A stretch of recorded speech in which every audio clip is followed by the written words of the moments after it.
You got to jump on your chance as a young player in the league to go outside the box and have the ball in your hands and just high usage rate be a thing that you have the opportunity to do in this league. He blew that chance. When you have the archetype that he does, and you have Luca and LeBron, like even if he was more skilled, they're still not playing through you with those two guys Yeah. on the team. But even as is, they weren't playing through you in Portland either when you were there last year. They weren't playing through you in Phoenix when you were a youngin. You can argue that he was kind of in the Clint Capella role when he went to the finals with the Suns as a Yeah. 22-year-old, and that was the highest peak of his NBA career.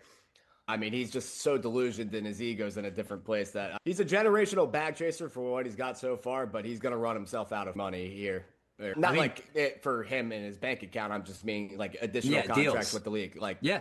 this is bad optically, and he needs to think about it that way. You got to think about it. How can I get to your next contract? Because your goal is to get to the second contract. And honestly, not a bad goal as an NBA player. I don't even Yeah. mind that as a comment. I know for a guy who's a number one pick, you would wish there was more motor there and all that, but he accomplished that goal. But I think after you reach that goal, that can't be the end all be all. Like, money doesn't stop when you're 25 years old. At this point in time, if you're an NBA player, you can live to get 3 or 4 like good 4-year contracts with the money that's in the league now. Oh my God, you're blowing a huge opportunity here, and especially That's with the spotlight that's in LA, like massive missed opportunity for Deandre Ayton. This was the perfect opportunity for him to have a career resurgence and close the book on what people thought about him as like his headspace and everything.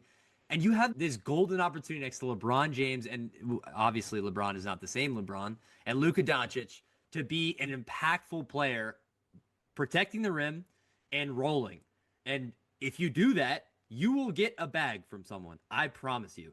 Teams will start to see value because now, as we go to this new version of the league where everyone wants front court options and you want to be able to play two bigs at the same time if you can, all you have to do is be a serviceable big.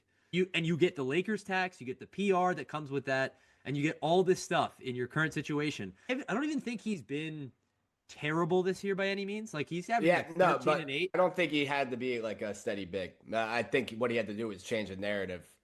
Obviously you can speak your piece to the media, you can do as you want, but when you start saying these divisive things that make the locker room weird and then also it makes you seem like you're an egotistical guy, now that's when teams are like, why would we get Aiton, who's going to give us this production that we can get from this same other guy, but this guy knows that he's that guy and he doesn't think he's a max center. We're just going to go with this guy because we're not going to have any of this dysfunctional shit.